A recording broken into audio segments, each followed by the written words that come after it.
This particular demo is going to show you examples of how Google search is used both publicly as well as internally. My favorite example that I'll use publicly is Apple.com. So when you're using the Google Search Appliance on Apple.com, what you'll see, I'll just type in Apple.com. If you go in here and you do a search, let's say on iPad, you'll notice that it's similar to that Google.com experience. You'll have iPad mini and iPad Air. You'll have common searches here at the top. That's really describing from the Google algorithm. It's actually telling you what are the most common searches according to the searches done by other users. Down here, the marketing team has put in specific promoted links that they want to recommend to users as a way to push them to different products. So I'm going to click here on iPad Air, and that will take me right, of course, to the iPad Air section. So it gives them an opportunity to sort of advertise on their own website.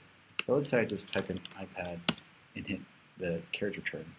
And then after a second or two, I'll see this section right here, which are, again, promoted results. So it's almost like advertising on your website. What they're able to do is match that keyword iPad to the 3 links that they really want people to be aware of. In this case, the iPad Air, the iPad mini, and the apps for iPad. And down here, these are the organic search results for iPad. Now, if I go into a different section of the website, and I'll do a similar search for iPad, what I'll find is that instead of promoting marketing material, now it's really focused on me as an end customer. Since I'm searching the support section, this is going to push me not to new product information, but to iPad support pages, to the user groups, etc. And so it's just using that same technology, it can provide a different experience depending on where the user is on the website. So now we're going to show you a couple demonstrations of the Google Search Appliance at work. So the first example is an internet example, so searching inside the corporate firewall, and we have a fictitious company. It's called AltoStrat. It has nothing to do with Alta Vista, by the way. And then you'll see this looks a lot like Google.com. However, you can customize the search page and the search results pages to look and feel however you want. I'm going to search on federal regulation. And as soon as I type in the word R, start to type the word regulation, I already have a suggestion.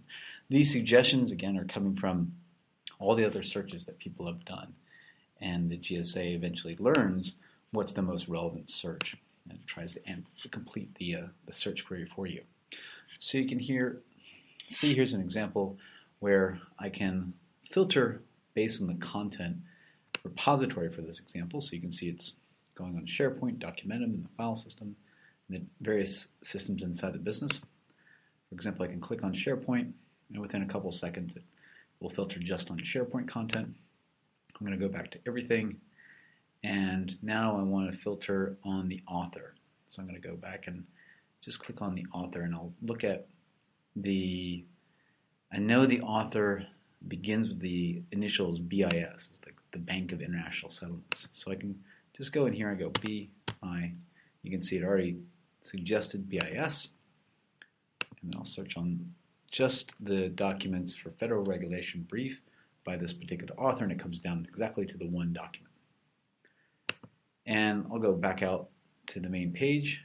And sometimes if I'm on, let's say, an iPad, I'm not necessarily going to want to download the entire document. Maybe I just want to preview it. So you can see I can mouse over this document, and then I could be able to see a preview. I can leaf through this whole document like an ebook. And it's all within the browser, so I didn't have to download anything to my iPad in order to look at this entire document.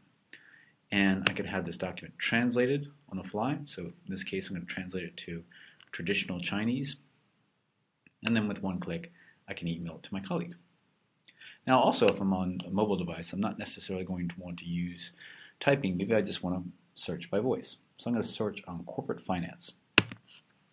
Corporate finance.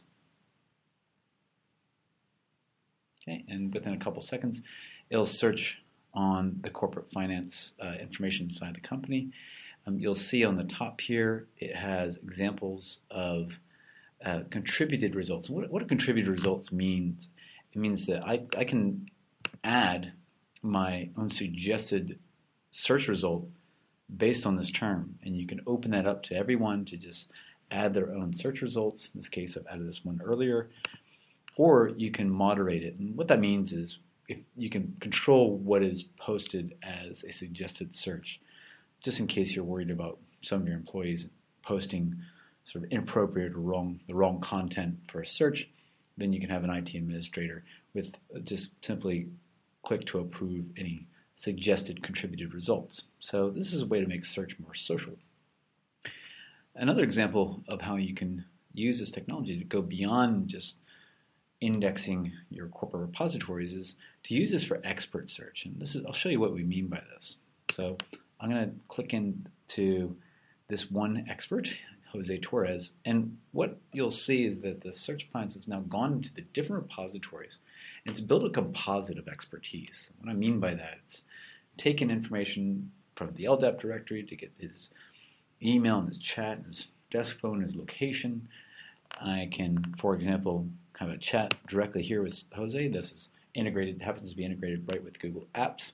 I can say hi. Jose will respond to me, hey. Jose, of course, is not a real person. This is a demo, and that's all he can say is hey. But you can see this make it a lot easier to find the right people and get in touch with them very quickly. I can also look at Jose's location. He happens to be located in, looks like Santa Monica, California. And I can see his expert skills. This could be pulled from SharePoint profiles. It could be pulled from an HR database or really any system that's capturing this information. And here's documents that he's authored, as well as the reporting tree.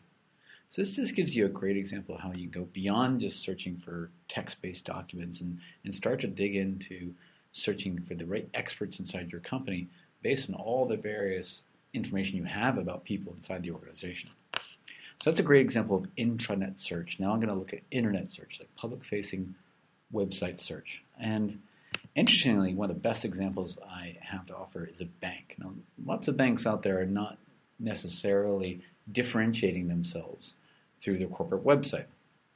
However, Commonwealth Bank, I would see, is definitely being one of the leaders, certainly out here in Asia Pacific region, in terms of really using the website to brand themselves very, very clearly in their customer's mind. And I'll show you some great examples of that. They have this whole concept of I can, very positive message, and they wanted to present information very easily to people, make them feel empowered to make informed decisions. Now let's say, for example, I searched on loan. And when I search on loan, in a couple seconds, I'll see the search results. Totally different look and feel from what we just saw with the intranet, because they've customized this using their own branding, of course, as well as using Adobe CQ5. And here you can see I can search on everything. I can search just on items within what they refer to as the support tab in case people need to ask sort of like frequently asked questions. Also tools like calculators, and blogs, and documents. But there's a few things I really like about the website as a consumer. If I look at, say, a particular document, I'm going to click on the loan calculator, and I go in here. One thing I can do is just flag this, and it'll immediately come up in the Stuff I Like section. And that's not a particular feature of the Google Search Appliance. It's an example of how they use search to get to the right article and then give them a really easy way to sort of pin this to their profile. In this case, just using a cookie. I can also say search on credit card.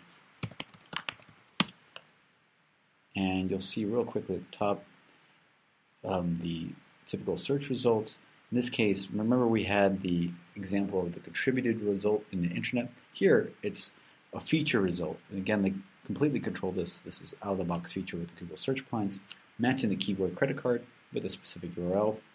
Also, you notice they have embedded videos, which they use as a way to educate the audience. Again, very easy to set this up with the Google Search Appliance. So it just gives you a good example of website search, a very different look and feel than the previous example, which was more just a standard search template from the Google Search Appliance.